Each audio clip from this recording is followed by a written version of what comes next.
You're tuning into Black and White Sports on YouTube. The no-holds-barred truth on sports. The main event starts. All right, Black and White Sports supporters. Well, I got to be honest. It's kind of wild that the WNBA Players Union and the players are acting like this day would never come. That they would never actually face a deadline because, well, it's February 25th and the season is about, training camp is what, less than 2 months away, around 2 months away? You got 2 expansion teams, you got a draft, you got 2 drafts, you got the expansion draft and the regular draft. You got free agency. Nearly everybody's a free agent. Did the players really think at some point they weren't going to get a sign it or else ultimatum? I guess so. Guys, make sure you subscribe. Make sure you're still subscribed to the channel. Check out blackwhitenetwork.com for memberships, exclusive content, and merch. So, we will also get to how does this affect the Indiana Fever specifically? And we'll take a look at that. So, here we go. We got Alexa Philippou over on ESPN talking about the players' reaction to the deadline that they were given. Of course, the Adam Silver and Kathy Engelbert got together virtually with about 50 players and slapped them with this big old fat deadline. And you can imagine, look at the people involved here. Nneka Ogwumike, Natasha Cloud, Breonna Stewart. Of course, their attitudes were going to get foul. Of course they were. Their attitudes are foul when they're in a good mood, evidently. And we've seen pretty obviously they don't know business. So, and are you really going to delay the season? You're cutting into your own money. Your own money. I don't know. Doesn't seem like smart business to me. Malik, I guess you could call it a deadline of sorts. The players were told in that meeting yesterday that if a term sheet is not completed by March 10th, then the most likely outcome is that the season will be impacted. Now, a source close to the players told me today that this was not taken well by the players when they heard this, that especially after the league took 6 weeks to respond to a union proposal at the beginning of the year, it just did not go over well, and that the players see this as an attempt for the league to pressure them into taking a deal they are not comfortable with. Now, the league, on the other hand, they've continued to stand by their proposal as a win for the players, and sources tell me the league sees this March 10th date as simply reality of this is what we need. We need this amount of time for off-season activity to get done. You have an expansion draft that still needs to be held. You have all but 2 league veterans hitting free agency, right, and you still are hoping that the season can start on time. All right, so it is what it is. This was going to have to happen. And honestly, if I was the league, I might have done this sooner. I might have actually done this sooner, like 2 weeks ago, and put the deadline for the end of the month in 3 days. Because they're not going to sign a deal until they've got the pressure of a date in front of them, and then it's not going to get signed until probably that day, that evening, right before the clock is scheduled to run out. By the way, that's when you're going to get other players start flipping on it. Start crossing the party line. Let's put it that way. They're crossing the picket line, the imaginary picket line. Especially those back end of the roster players that stand to get a sizable raise. They all do. They're all getting a 4X raise just in the first year if they take the deal that's on the table now. But you think those back end players don't want that large bump?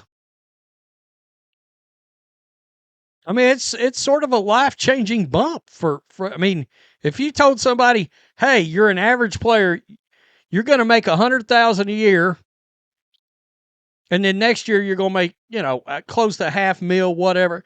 What are you going to do? Shit, where do I sign? Where do I sign? Chloe Peterson, Indy Star, wrote a little article yesterday about how this is going to affect the Fever. All right. The deadline set by the league is just 2 months before the season is supposed to begin, May 8th. Between a new CBA and beginning of the season, WNBA needs to execute expansion draft for the Tempo and the Portland Fire. They hold a massive free agency period as all but 2 veterans are free agents this offseason, and the rookie draft, which is slated for April 13th. Training camp is scheduled to open April 19th for all teams, and the season opens the 8th. Indiana Fever have 2 preseason games scheduled at New York April 25th and versus Dallas April 30th before opening the season against Dallas on May 9th. And I can tell you right now, those 2 games, I don't know what networks have those games, but they're going to want them. Even those preseason games, remember? They wanted the Brazil matchup last year. I mean, against New York, in New York's always big for the Fever, preseason or not. And then you got a showdown with Paige Beckers. That's going to be, especially on social media, the end-all be-all, obviously.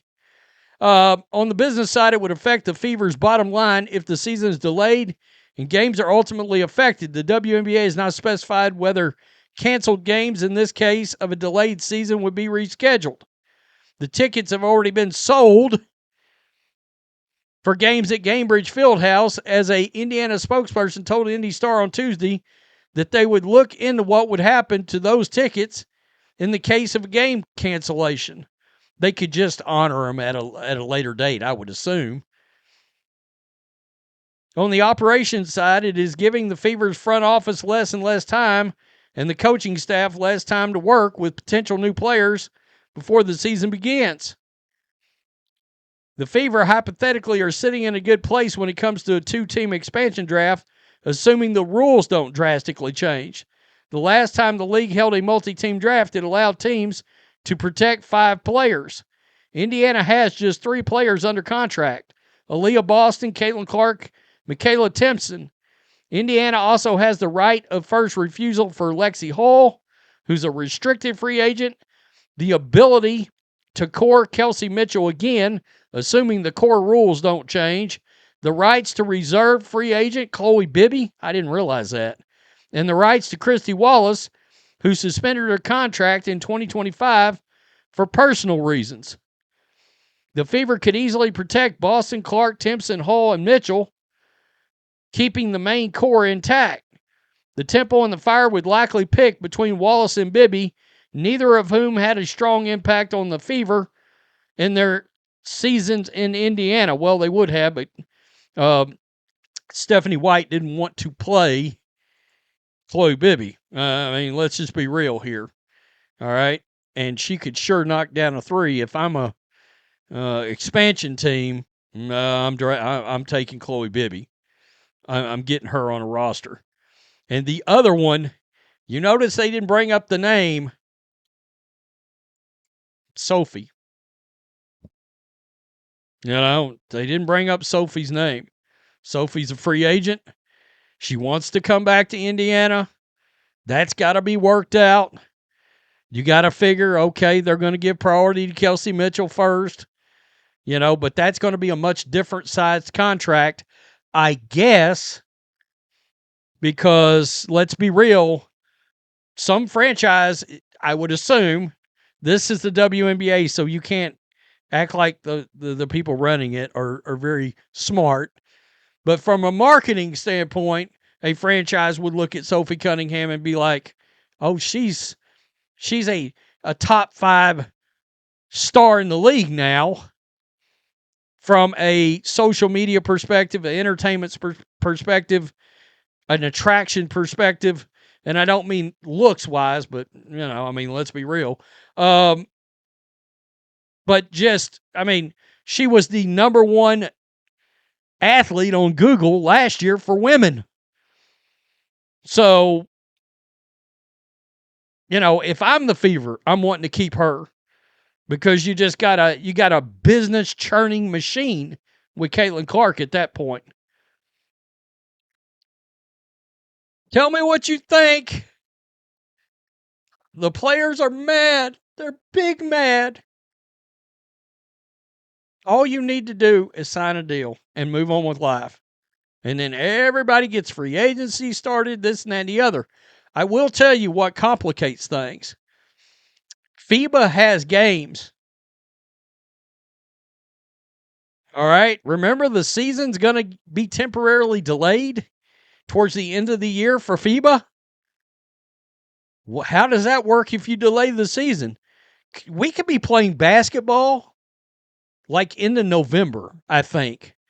Because if you're the league, even if you delay the season, you should just move those. If you lose the first 5 games, surely the league is smart enough to know, let's just tack them on to the end of the regular season so we still make that money, and then just honor everybody's tickets for those games.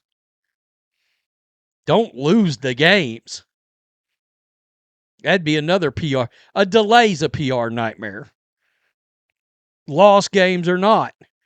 Tell me what you think. Peace. I'm out. Till next time. Thanks for watching the show. Be sure to like, comment, and subscribe. Be sure to tune in next time on Black and White Sports.